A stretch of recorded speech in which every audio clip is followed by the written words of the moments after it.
Wish TV is focused on family and the community and is committed to sharing the stories of those who are making a difference every day.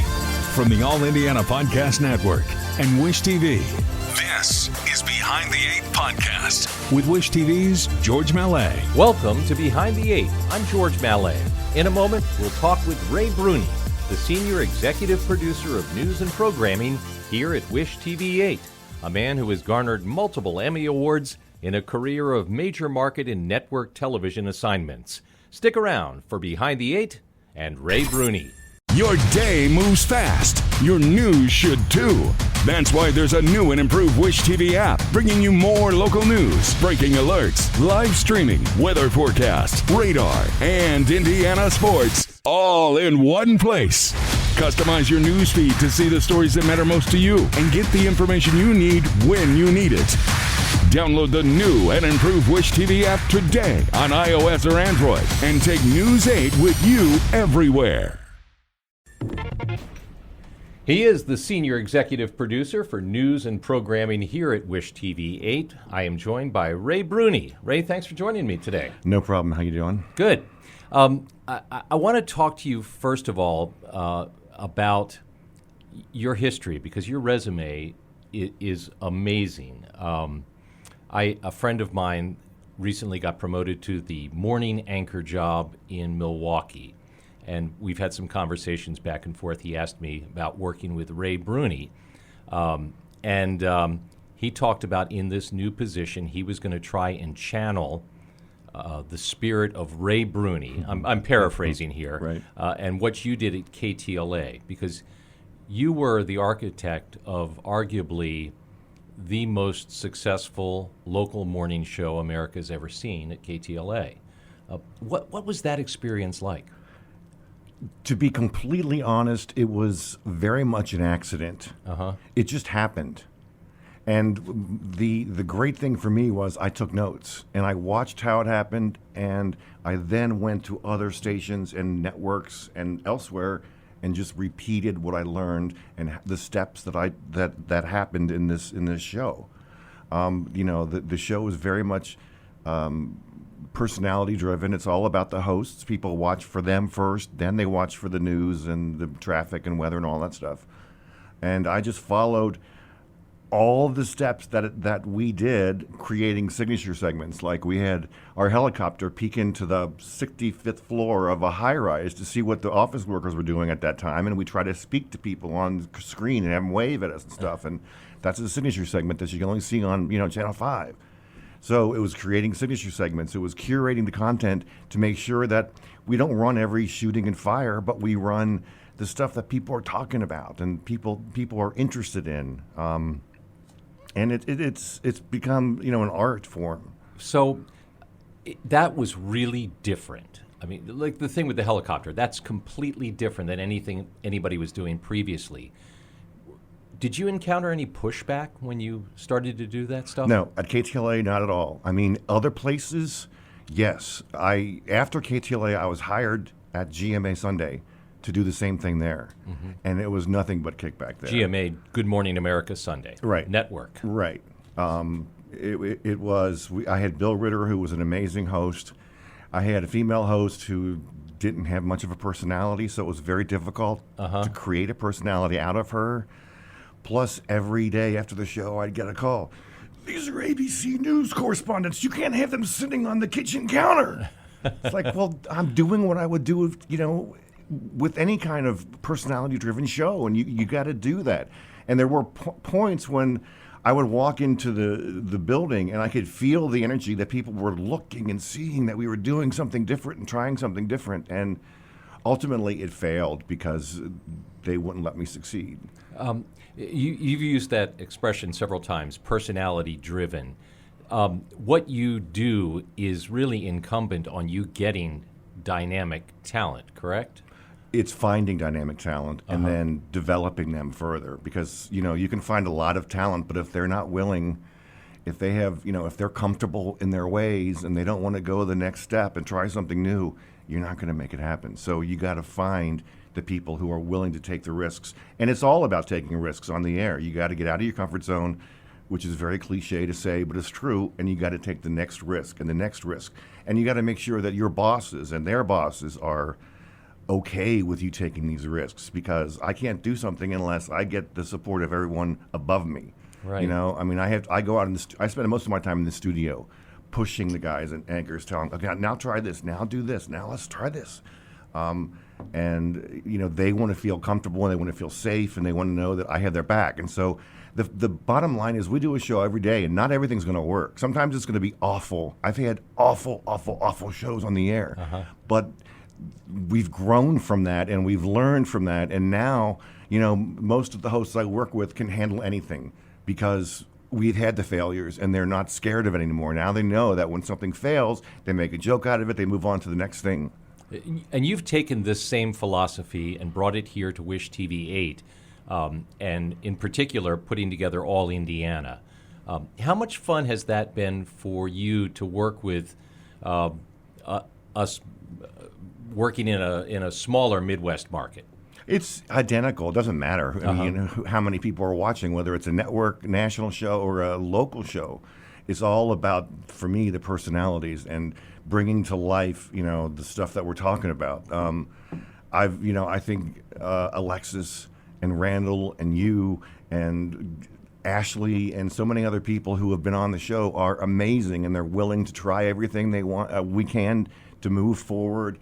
They're not afraid to ad lib and to give us some vulnerability and talk about some, you know, things that are not, you know, too personal for them to talk about elsewhere.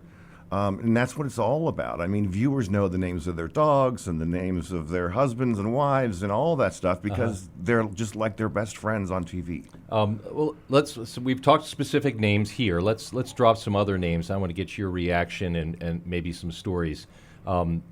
Jerry Springer. Jerry Springer is an amazing human being. And I have to tell your audience that you have to divorce yourself from that TV show he did. Because that's not him. Yeah. I mean, he got lucky. He came across this weird format. He now owns his personal jet and flies around wherever he wants. All that kind of stuff is great. But he's a great legal mind. He's a genuinely nice person. And he wasn't born in the U.S., so he couldn't become president. But after he was mayor in Cincinnati, he ran for governor, and that didn't work out. And that's when he moved into television. He's a great, brilliant legal mind, and I'm sorry to see that he didn't go further in politics because we need people like him. Chris Harrison. And Chris Harrison, I should point out, was the host of The Bachelor in one of his many positions. I hired him from Oklahoma City, where he was a sports anchor at a local station. I brought him to TVG, which was our horse racing network that I was starting up. Being the right brain producer I am, I'm trying to figure out ways to create some interest and fun into the network instead of just the data and the logic and the analytics that come with horse racing. So we created this show at night, late night, called Trackside Light. And basically our whole point was to get viewers who don't know much about horse racing into horse racing, to revive the sport and to get people betting. Our channel, you could bet via your remote control. So Chris Harrison was one of the people on Trackside Light who was fun, had a great time with it. I found this amazing woman, Claudia Simon, who was British, and she was hysterical and just brought the show to life.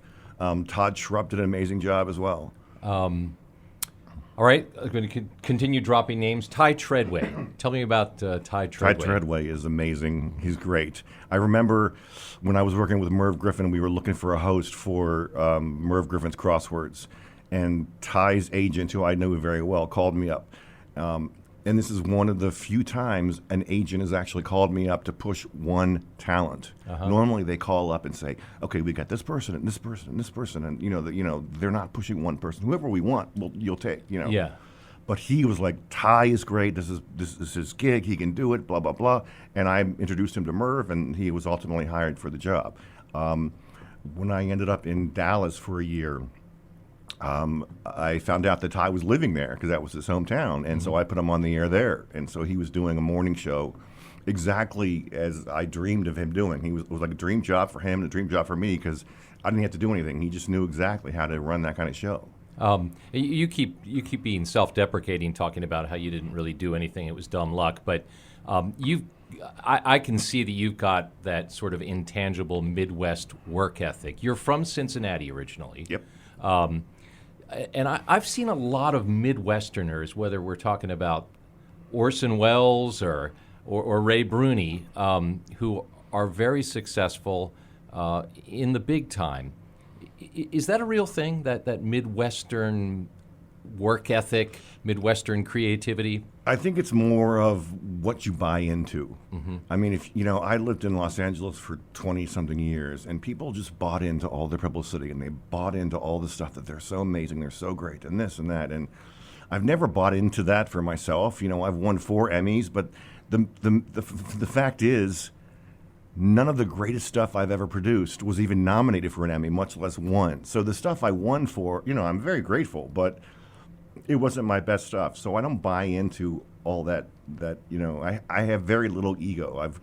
I just don't. I remember my boss introducing me to my E! News Live staff as he's someone who's egoless, and I never thought of that before, but it's true because I work with what I'm given. We talked about how what you were doing at KTLA and subsequently was entirely original.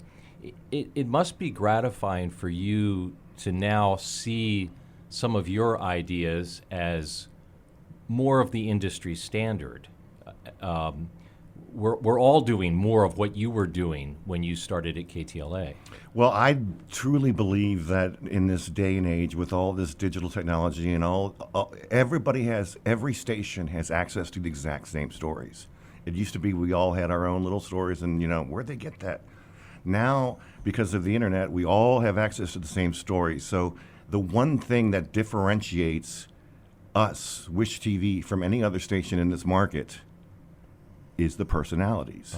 And that's why I think personalities are so important, because anybody can read a prompter. And I think, as it's very difficult to do Lifestyle Live because you've got to be a personality, and you've got to talk, and you've got to ad lib, and who knows what's going to happen in the next minute of the show. And it's most news anchors don't have that. They just read the prompter, toss to weather and traffic, and that's their day.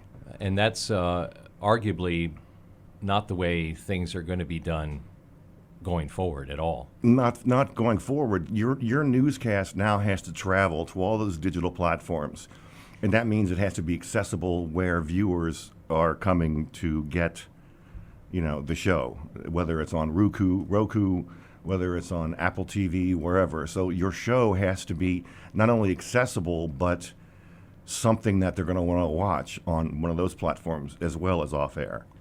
He is Ray Brune. He is the senior executive producer for news and programming here at Wish TV8, and he's an original thinker, a self-described right-brain guy. Absolutely. Ray, thanks for joining me today. I appreciate it.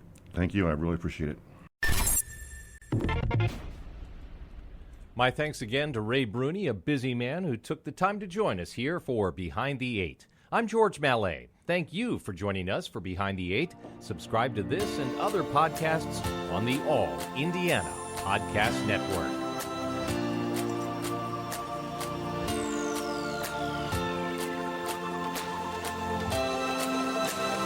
From the All Indiana Podcast Network, this is Behind the Eight Podcast with Wish TV's George Mallet. Be sure to like, follow, and subscribe to this podcast wherever you get your podcasts. And connect for even more on Facebook and at wishtv.com.